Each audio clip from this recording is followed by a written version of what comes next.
Well, today's segment is Wraith Reacts 2 because for some reason she doesn't get my emails that I send out to everybody. I'm on the naughty list. Yeah, I guess so. They're like, she does not get this. So this is totally new to me, guys. So I'm excited to hear what I'm supposed to react to. I send out a lot of emails. If you're on our email list, you know that we send about at least twice a week, ideally 3 times more if we have actually something more to say. And sometimes I will just write the thing that's on my mind and send it to everybody. That's dangerous. That's very dangerous. Now I'm very sad I'm not receiving these emails. I bet they're good. Okay, so here's what I just sent. This was a few days ago. The subject was, is Wraith Rain the future? Oh, okay. And here's the text of the email. Do you think small operations like Wraith Rain are the future? Mainstream publishers try to please a lot of people with what books they promote. Wraith Rain is not even close to being mainstream, and that's okay. Damn straight. We actually have the opposite approach. Wraith writes what she most wants to read and produces what she most wants to hear. This means that whatever she writes is real. She's not just trying to hit the Amazon algorithm with whatever micro niche is hot right now. Instead, she writes the stories she cares about, and then we go out and try to find people who want to read them. Is this inefficient? Yes. Will it ever be mainstream? No, because it's the opposite of the mainstream approach. But here's the cool thing. We aren't the only people taking this cottage publishing approach.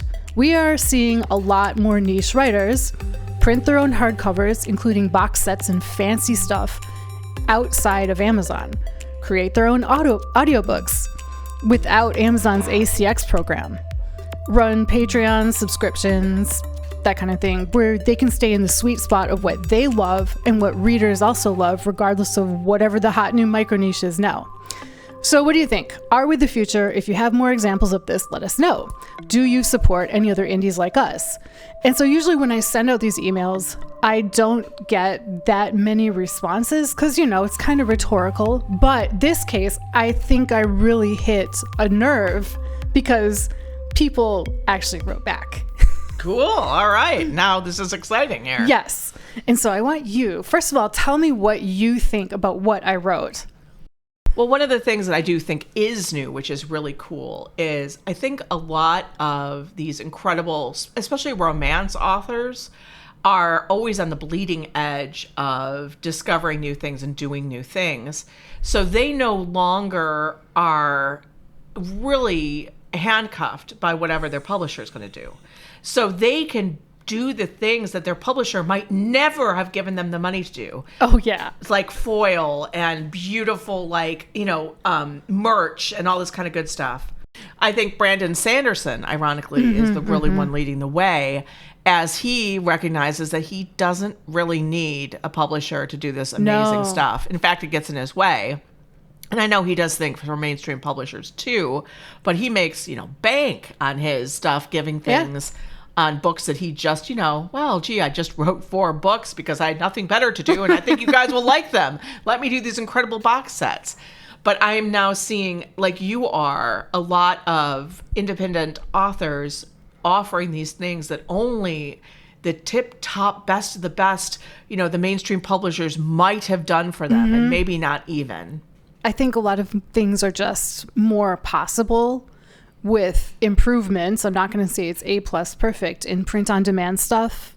China has finally opened up their big printers that used to only work for the big publishers. Is that what it is? Yes. I had no idea. That's why all this stuff is now coming up. Is coming up. Because, and I'll say this, there's also US based. They are suddenly able to go to these Chinese printers to do things like foil and faux leather and that makes beautiful so much sense. things. And you would have to get 10,000, 100,000 copies in the past.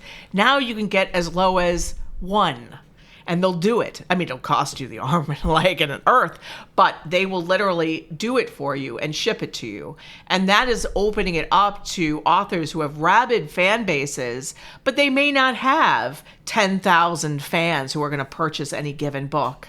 They might have 100 fans, 1,000 fans, a couple thousand fans, and maybe of those 1,000 fans, maybe only 500 would like this. But that's amazing. Or maybe only 100, but they can actually meet that need now because all these printers are opening up to doing small batch runs that they would never have done in the past.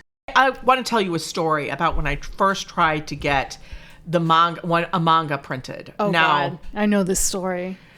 I will tell you right now that print on demand, although now that this is opening up, I'm curious if we can't get it printed again. We may be able to try. But I will tell you this. When I tried to get the Dark Earth Volume 1 printed, I got so much pushback. It cost so much money, and I had to have so many copies of this thing, and we ended up having to just pulp them because the printer went out of business, and we couldn't literally have 1,000 copies of this thing in my apartment. No. And what I will say is that it was just impossible to sell them at what they truly cost. So I was losing money on every sale, but I just wanted to offer it because it was beautiful, and I wanted to do that. Pod were not doing graphic novels really well. They were not. They were. Didn't we try and like the bleed was wrong, like the center it was seam, horrible. like the art would run into the center horrible. seam, and it just It was looked not bad. something that we would ever do. But I think now we can revisit this, and I will That would be revisit great. it. But what I will say is, when I did it back in the day, also, I had to have them approve the actual work because they said someone in the printing facility might be offended by something that's going over their head at 100 miles an hour that they say maybe some male genitalia. Like literally, the salesperson was so apologetic. But I was like, okay, look at the whole thing. I'm like, but are you really saying this after we've gone through this whole process that you are honestly going to tell me you're not going to do it because someone might be offended by something they can't even see? So that's another issue, but I think that's going away. So I am very excited, to be perfectly blunt with you, to go forward and do this stuff. And I think that the options are now there. And it's just like when KDP opened up, independent authors are getting another ability to meet what people really want. Well, here's what people said about this email. Yeah, this was just 2 days ago. Lady Noir 303 says, yes, you're definitely the future. I'm trying to do exactly the same. I'm so happy that I was able to find your stories on Spotify. Please don't ever stop making these amazing worlds and their inspiring characters. Oh, thank you so much, Lady Noir. And I'm glad that you're looking into doing it too. And I think that this is what's so amazing these days, is that anyone who has a story and has a discipline to bang it out, and then can get people interested in it, can do what in the past had been only the elite few, which is get their stories in the hands of readers. And now you can do it in a physical form that's so beautiful. I have another question for you about that, but let's get through the reactions first. No problem. This is the problem with us podcasting. We just talk about whatever. Oh, God, yes. Kat and I get chatting about something, and it's like, how did we get to this topic? Like, Yes. what the hell? Sorry if I'm butchering your name. I can only see them. Aber Siobhan Cecilia says, yes, but I haven't found anyone like you guys, but thanks for the work you are doing. No, we're a little bit different than a lot of people. To be honest with you, we're like the OG of the serial we really sites, are. although I know that a bunch of het romance have bound together to try doing it. There's been a bunch of sites like this. But Wraith Rain is unique because A, I got an amazing group of professionals to help me. B, I have the work ethic, quite frankly, of like a honey badger. And C, we just had the time to build it up. In all honesty, it's been really good for us to slowly build year after year in terms of our reader and listener base. And it's allowed us to put in place things that, quite frankly, if you had had Insta success, you couldn't do. We've gotten to build up our, thousands of people who listen and read and support us. And we know those people. I feel I know them. I think they know me pretty well. They know you, and they even know Sylvia, and they know Mathia and Jeremy. Because we've literally been with them for a very long time. And as people have come in, it's a very welcoming community so that they can get into it and talk to me, talk to you, talk to Jeremy, everybody. And that's been able for us to create a community, a true community, rather than something that's very distant and weirdly parasocial.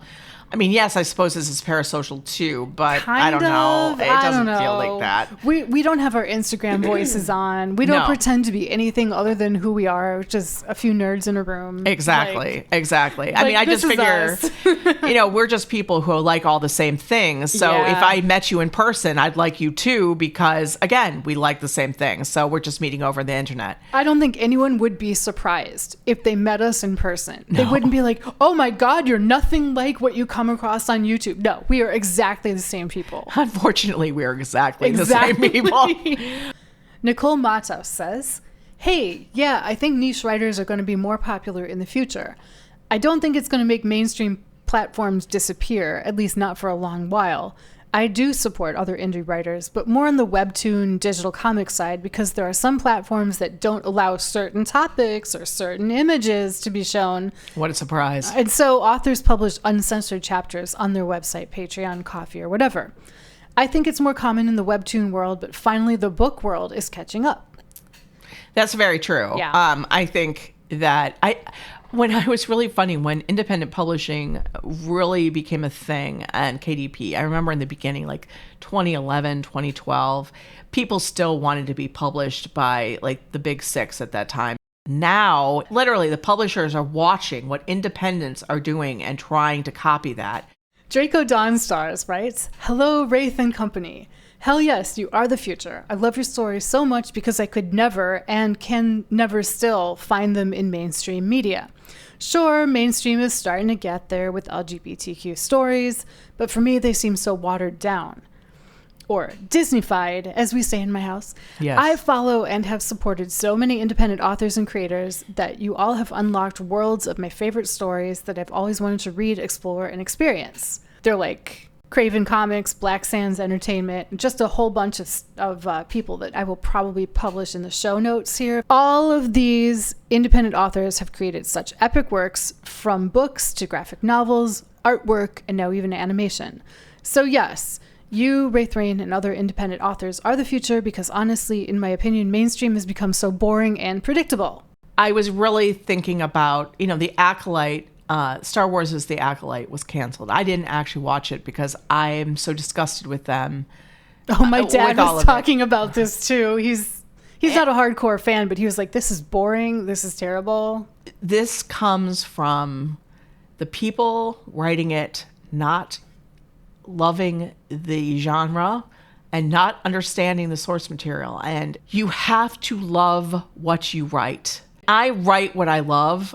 I have been very lucky that I've been the slow burn and gotten people on board who agree it's good. It's still stunning to me every single day to hear from you guys that it matters to you, that you enjoy it, or more than that, that it's gotten you out of dark places, or, really makes your day to hear it. And that matters. Each time someone says that to me, that means that I'm doing the thing, which is being honest with my work and keeping to what it should be. And these other mainstream publishers, they aren't doing it because they don't care. Well, what I think is really disappointing, it was Sylvia's story about a person who wrote a really popular, like a really good vampire book. Yeah. And this author shopped it to a publisher, and the publisher or the editor said something like, this is great, but unfortunately we've already bought all of the vampire books for the next year, so we can't buy this one. Like, we have filled our quota. We must reject everything else. Right. So basically they were robbing this audience of this good book. Yes. And I think that's just as problematic is the way that they operate. Like, oh, we have this way that we do things and we can't change it. A lot of people have noticed, like in book talk, a book will go viral and there's no second book. And the reason that there's no second book is because, guess what? The publisher didn't pay for a second book. They didn't continue. They didn't actually want it. And now they suddenly come to the author and like, can you write this second book now? And that author's like, actually, I'm on contract to write these other books. Mm-hmm. So no, it has to wait. Or they'll say, okay, I can do it. And they're like, we'll do it in 3 months. And unlike the honey badger, that is me, a lot of writers can't write like that. They can't write that quickly. And so you'll often find that second book is awful and something's wrong with it. It's like, what's going on here? And that's what's happened. That's why I'm always saying, like, whatever we do, especially you, because you like write all the stories, you have to make sure that you want this. Yes. Regardless of if it's going to sell. Yeah. Like, if you want it, if you want to have it made or you want to do it, then it is worth doing. Thankfully, the membership has been willing to go on paths with me that maybe they wouldn't normally have gone down. Let's go on a wild journey. Yeah. I don't write something that I don't believe in or don't love. That just is never going to happen. So I think to the extent that now the future is authors writing that and putting that out into the world, that's really cool. That's kind of what I was getting at. If they are still chasing the algorithm on Amazon, they may not be able to, quite frankly, do what they love. But a lot of these authors are trying to do that, especially when they're making physical versions of it, which they have to put out time, effort, energy, and money to get those done. Mm-hmm. I was surprised, as you were, at how popular the hardcovers were. Yes. The first time we did Everdark 1, you were like, well, I'm just going to get book 1 printed and hopefully eventually we can sell 25 copies. Yeah. It was 25 through copies. The box. And it was like, oh my God. And now it's become a pretty high demand product. Yeah. I mean, not as high as the audiobooks, because what is when you have that amazing voice cast, right? Yeah. But I can't help but wonder if people are becoming more and more aware of how intangible everything is, like my Amazon library, right? I don't really own that. I pay to have access, but it's different than if I just buy an ebook off of, an indie site. Yeah. Where I have the PDF or whatever. It's yours forever, right? On my files. But if I go through the effort of like going on, for example, Bandcamp and buying an album off of Bandcamp versus streaming it from Spotify, like that is something I have. That's something I really want, and I can just listen to it whenever. Yeah, no, that's so true. And I'm just wondering if the increased demand for hardcovers and paperbacks are sort of like the zeitgeist, or people becoming more aware of how quickly this stuff could just disappear. I definitely think it is. One of the things that we used to get pushback on a lot for Wraith Rain was that I didn't have any way for people to purchase the individual stories. Oh, yeah. We were like, oh, who wants that? That's stupid. Right. They're just saying, nobody wants that, No. and now, of course, of course, we're now doing it, guys. Yeah, we are. We're the fools. To me, I was like, I'm just telling stories on the internet to this group of people around a campfire, the digital campfire. And they are ephemeral in a way. And I thought that was fine because I thought that's really all that people wanted from me, that they wouldn't want to spend that kind of money to have my work in their home.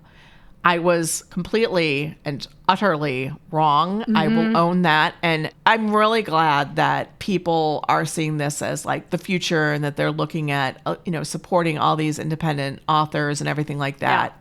And I guess, the thing that I will just say to all of you is you change lives when you support an artist independently. There's been so many people in our organization that have been able to do so many things because of your support. And obviously, we've been able to do amazing things like the Everdark podcast and just do more and more stuff for you. And that's what we're going to do in the future. Yeah. Netflix doesn't care about your money. No. I mean, they really don't.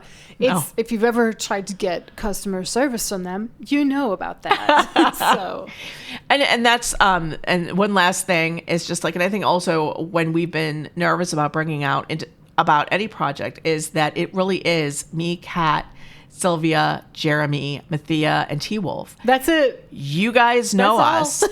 So therefore, if something isn't good, if something falls apart, it is us. There's no one else to blame. Nope. So that's why we've always been more conservative, perhaps, than maybe we should have been, because we didn't want to disappoint you. But I'm really glad that we've taken these risks and really been like, okay, we're jumping off the cliff now. Everybody follow. Woo! And luckily we've flown instead of fallen. So I hope you're with us for the rest of the cliff diving.